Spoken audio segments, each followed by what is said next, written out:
छत्रपती संभाजीनगर जिल्ह्यातील राष्ट्रीय उच्च माध्यमिक विद्यालय जैतापूर तालुका कन्नड इथे इयत्ता 12वीच्या इंग्रजीच्या पेपर दरम्यान आढळून आलेल्या गैरप्रकाराच्या प्रकरणात दक्षता समितीच्या आदेशानुसार व्यापक आणि कठोर कारवाई प्रस्तावित करण्यात आली आहे। ही कारवाई जिल्ह्यातील आजपर्यंतच्या सर्वात मोठ्या परीक्षा संबंधित कारवायांपैकी एक मानली जाते। दक्षता समितीचे अध्यक्ष तथा जिल्हाधिकारी दिलीप स्वामी तसंच विभागीय बोर्डाचे अध्यक्ष अनिल साबळे यांच्या आदेशानुसार शिक्षणाधिकारी श्रीमती अश्विनी लाटकर यांच्या नेतृत्वाखाली भरारी पथकाने ही कारवाई केली आहे। दिनांक 10 फेब्रुवारी 2026 रोजी सुरू झालेल्या परीक्षेदरम्यान काही विद्यार्थ्यांकडून गैरप्रकार होत असल्याचं निदर्शनास आलं। त्यानंतर परीक्षा केंद्रावरील सीसीटीव्ही फुटेजची सखोल तपासणी करण्यात आली। तपासणीत विद्यार्थ्यांकडून एकमेकांच्या उत्तरपत्रिकांकडे पाहून नक्कल केल्याचं स्पष्ट झालंय। तसंच उत्तरांच्या झेरॉक्स प्रतीचाही आधार घेण्यात आल्याचं समोर आलं। या प्रकरणात परीक्षा केंद्र संचालकासह एकूण 19 जणांविरुद्ध कारवाई प्रस्तावित करण्यात आली आहे। यात जिल्हा परिषद कर्मचारी असलेल्या पर्यवेक्षक, शिक्षक व बैठे पथकातील अधिकाऱ्यांविरुद्ध निलंबनाचे प्रस्ताव दाखल करण्यात आलेत। तसंच इतर संस्थांशी संबंधित कर्मचाऱ्यांविरोधात त्यांच्या संस्थेमार्फत शिस्तभंगाची कारवाई करून आवश्यक ती कायदेशीर कारवाई करण्याचे निर्देश देण्यात आलेत। गट शिक्षणाधिकारी, पंचायत समिती कन्नड यांनाही याबाबत आवश्यक आदेश देण्यात आलेत। या गैरप्रकाराची गंभीरता लक्षात घेता तत्काळ निर्णय घेत परीक्षा केंद्रावरील संपूर्ण कर्मचारी वर्ग बदलण्यात आला असून पुढील सर्व परीक्षा अत्यंत शिस्तीत आणि नियमानुसार पार पाडाव्यात यासाठी नव्यानं नियुक्त कर्मचाऱ्यांना स्पष्ट सूचना देण्यात आल्या आहेत। सीसीटीव्ही फुटेजच्या माध्यमातून प्रत्येक हालचालीवर लक्ष ठेवलं जात असल्यानं परीक्षा प्रक्रियेत कोणतीही तडजोड सहन केली जाणार नाही असा स्पष्ट संदेश प्रशासनानं दिलाय। या प्रकारातून सर्व परीक्षा केंद्र संचालक, पर्यवेक्षक, बैठे पथक व संबंधित घटकांसाठी हा एक महत्त्वाचा धडा असल्याचं प्रशासनानं स्पष्ट केलंय। भविष्यात परीक्षा पारदर्शक, शिस्तबद्ध आणि नियमानुसार घेणं ही सर्वांची सामूहिक जबाबदारी असल्याचं नमूद केलंय। संविधान न्यूज, छत्रपती संभाजीनगर।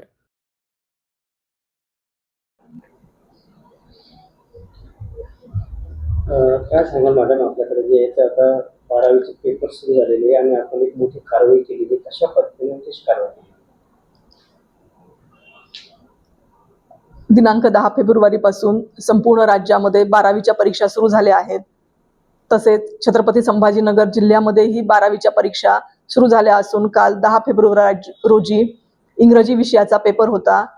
संपूर्ण जिल्ह्यामध्ये कॉपीमुक्त अभियानाची अंमलबजावणी करण्यात यावी यासाठी अत्यंत कडक सूचना दिलेल्या होत्या आणि काल शिक्षणाधिकारी माध्यमिक यांच्या पथकाने राष्ट्रीय माध्यमिक विद्यालय जैतापूर या ठिकाणी भेट दिली असता त्या ठिकाणी कॉपीचा प्रकार आहे हे दिसून आले।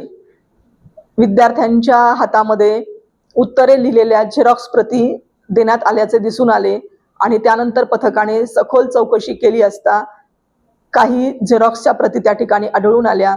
नंतर आम्ही सीसीटीव्ही फुटेज चेक केले असता सीसीटीव्ही फुटेजमध्ये संपूर्ण घटना जी घडलेली होती ती कैद झाली होती आणि प्रत्येक दालनामध्ये विद्यार्थी हे ते झेरॉक्स कॉपीवरील उत्तरे पाहून लिहिण्यासाठी त्यांच्या जागा सोडून दुसऱ्या बेंचेसवर येऊन बसलेले होते आणि 11 वाजल्यापासून 1 वाजेपर्यंत हा प्रकार त्या ठिकाणी चालू होता। पथकाने 1:30 वाजता भेट दिली असता अनेक विद्यार्थी हे अशा पद्धतीने आणि शिक्षक सुद्धा अनियमितता करत आहेत हे पथकाला दिसून आलं आणि त्यामुळे मग माननीय अध्यक्ष महाराष्ट्र राज्य बेडसे साहेब, माननीय जिल्हाधिकारी दिलीपजी स्वामी, दक्षता समितीचे अध्यक्ष आहेत, तसेच माननीय मुख्य कार्यकारी अधिकारी अंकितजी, माननीय साबळे अनिल साबळे सर, विभागीय अध्यक्ष छत्रपती संभाजीनगर बोर्ड या सर्वांच्या आदेशानुसार शिक्षण विभाग माध्यमिक आणि प्राथमिकने या सर्व शिक्षकांवरती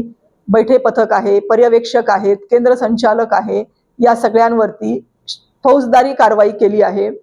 देवगाव रंगारी पोलीस स्टेशन तालुका कन्नड या ठिकाणी या सर्व व्यक्तींवरती FIR दाखल करण्यात आला आहे। ही प्रक्रिया रात्री 2 वाजेपर्यंत सुरू होती। तसेच या सर्व शिक्षकांनी वर्तणुकीचा सुद्धा नियमभंग केला आहे, त्यामुळे या सर्व शिक्षकांनाही निलंबित करण्यासाठीचा प्रस्ताव सादर करण्यात आला आहे। जे जिल्हा परिषदेचे कर्मचारी आहेत त्या शिक्षकांना निलंबित करण्यासाठी माननीय मुख्य कार्यकारी अधिकारी यांच्याकडे संचिका प्रस्तावित केली असून खाजगी शाळांचे जे शिक्षक आहेत त्यांचा नियुक्ती प्राधिकारी हे संस्था असल्यामुळे संस्थेला या सर्व कर्मचाऱ्यांना निलंबित करण्याचे प्रस्ताव सुद्धा आपण पाठवले आहेत. तसेच या केंद्रावरती 327 विद्यार्थी इंग्रजीच्या परीक्षेला उपस्थित होते. या सर्व विद्यार्थ्यांच्या उत्तरपत्रिका आपण वेगळ्याने विभागीय मंडळाला आपण पाठवले आहेत की मास कॉपीचा हा प्रकार आहे का हे तपासून त्या विद्यार्थ्यांचा निकाल लावण्याविषयक कार्यवाही करण्यात यावी. सर्व अहवाल हे अंतिम करून माननीय विभागीय मंडळ तसेच माननीय राज्य मंडळ यांना सादर करण्यात आलेले आहेत आणि शिक्षकांवरतीही कारवाईचे प्रस्ताव दाखल करण्यात आलेले आहेत. आता ही घटना घडल्यानंतर आता भरारी पथकांमध्ये काही वाढ करण्यात आली आहे का आणि जितके सीसीटीव्ही आहेत वेगवेगळ्या केंद्रावर त्याला काही सेंट्रलाइज करण्यात आलेलं आहे का? हो, शिक्षण विभाग माध्यमिकच्या वतीने आम्ही वॉर रूमची स्थापना केली आहे. जिल्हा नियंत्रण कक्ष स्थापन केला आहे आणि या संपूर्ण केंद्राला आम्ही परीक्षा सुरू होण्यापूर्वीच झूमची लिंक देतो आणि या ठिकाणी जे रनर आहेत, प्रत्येक सेंटरचं रनर आहे ते त्या ठिकाणी जॉईन होतात आणि संपूर्ण केंद्रावरचे सगळे हॉल त्या ठिकाणी आम्ही या ठिकाणी करडी नजर ठेवून बघतो आहोत की कुठे अनावश्यक हालचाल दिसली तर तात्काळ त्या ठिकाणी आम्ही भरारी पथक पाठवतो. आमची जी पर्यवेक्षी यंत्रणा आहे त्यांना पाचारण करतो आणि सगळ्या सेंटरचं सगळ्या हॉलचं नियंत्रण आम्ही जिल्हा नियंत्रण कक्षामधून करत आहोत. भरारी पथकांमध्ये काही वाढ करण्यात आली का? नाही, भरारी पथकामध्ये वाढ करण्यात आलेली नाही. तथापि 100 केंद्रांचं व्हिडिओ चित्रीकरण आम्ही पूर्ण 3 तास करतो आहोत. ही एक नवीन घटना आहे आणि आम्ही टोकन पद्धतीने विद्यार्थ्यांची तपासणी करतो आहोत आणि कशा पद्धतीने कोणत्या शिक्षकांनी कोणत्या विद्यार्थ्यांना तपासले त्याचा रेकॉर्ड सुद्धा ठेवतो आहोत. यामध्ये स्ट्रॉंग रूम आपण केलेला आहे, या ठिकाणी सीसीटीव्ही फुटेज आहे. तर मग एवढी सीसीटीव्ही फुटेज असताना सुद्धा एवढं बिनधास्तपणे कशा काय विद्यार्थी लिहित होते, म्हणजे काय नेमकं काय? आता जे गैरमार्ग करतात, अनुचित प्रकार करतात, त्यांची काय मानसिकता होती हे सांगता येणार नाही. तथापि जिल्हा प्रशासन असेल, शिक्षण विभाग असेल यांच्याकडून कडक कारवाई करण्यात येणार आहे अशा वारंवार सूचना दिल्या होत्या. अनेक प्रकारच्या ऑफलाईन बैठका आहेत, ऑनलाईन बैठका आहेत, GR आहेत, परिपत्रकं आहेत आणि झूम वरती सुद्धा मीटिंग घेऊन जिल्हा प्रशासन, शिक्षण विभाग यांनी वारंवार सगळ्यांना सूचित केलं होतं की कुठेही अनुचित प्रकार करू नका. अनुचित प्रकार करण्याचं धाडस सुद्धा कुणीही करू नये. अनुचित प्रकार झाल्याचं निदर्शनास आल्यास कोणाचीही गय केली जाणार नाही. इतक्या कडक शब्दात सर्वांना सूचना दिल्या होत्या, लेखी पत्र दिलेले होते. तथापि ह्यांनी ते धाडस केलं. खरं तर हे चुकीचं आहे. शिक्षकांनी अशा प्रकारचे कुठलेही प्रयत्न करू नयेत. विद्यार्थ्यांना छानसे संदेश सुद्धा जिल्हा प्रशासनाने दिले होते की आत्मविश्वासाने परीक्षेला सामोरे जा आणि शिक्षकांनाही सूचित केलं होतं. तथापि यापुढेही आम्ही अधिक कठोर कारवाई करणार आहोत अशा सर्व सूचना दिलेल्या आहेत आणि आज सुद्धा आम्ही संपूर्ण पर्यवेक्षी यंत्रणा आणि केंद्र संचालकाची पुन्हा एकदा मीटिंग घेऊन अधिकपणे कॉपीमुक्त अभियानामध्ये सहभागी होण्यासाठी आम्ही आवाहन करतो आहोत, सूचना देतो आहोत आणि यापुढेही जर कोणी हिंमत केली तर कुणाचीही गय केली जाणार नाही. यापेक्षाही कठोरात कठोर कारवाई शिक्षण विभाग आणि जिल्हा प्रशासन करणार आहे. मॅडम, नेहमी असं होतं की शिक्षणावर कारवाई होते, अधिकारी कर्मचाऱ्यांवर होते, परंतु ज्या संस्था ह्या असतात या संस्थांवर कारवाई होताना काही असे विषय दिसत नाही, त्यामुळे असे प्रकार घडताना दिसतात. तर याबाबत तुम्ही काय करणार आहात? यापुढे आम्ही आपला मुद्दा चांगला आहे. दक्षता समितीची मान्यता घेऊन जे संस्थांचे अध्यक्ष आणि सचिव आहेत त्यांच्यावरही कारवाई प्रस्तावित करण्याचे प्रस्ताव आम्ही सादर करू.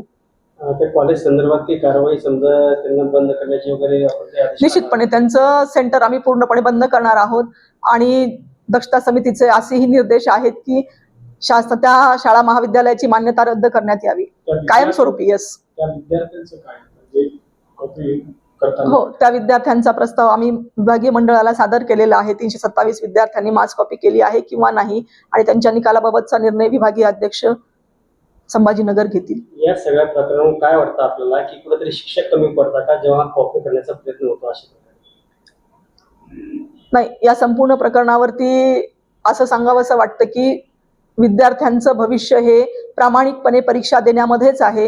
विद्यार्थ्यांवरती ते संस्कार आम्ही मागच्या वर्षभरापासून करतो आहोत. विद्यार्थी, पालक, शिक्षक सगळ्यांसाठी शिक्षण विभागाने अनेकसे प्रयत्न केले आहेत. त्यांच्यासाठी आम्ही ऑनलाईन ॲप अवेलेबल केलेत, पुस्तकं अवेलेबल केलेत, त्यांचे सेमिनार घेतले, त्यांच्यासाठी काउन्सिलरांची नियुक्ती केली. अनेक प्रकारचं संपूर्ण कॉपीमुक्त अभियान यशस्वी व्हावं यासाठी अनेक उपक्रम हाती घेतले. तथापि काही विकृत प्रवृत्ती आहेत, त्यांच्यावरही मात करून त्यांनाही आपण शिक्षेची तरतूद करून हे प्रकार कायमस्वरूपी मुळापासून उखडून टाकण्याचा जिल्हा प्रशासनाचा आणि शिक्षण विभागाचा प्रयत्न राहणार आहे.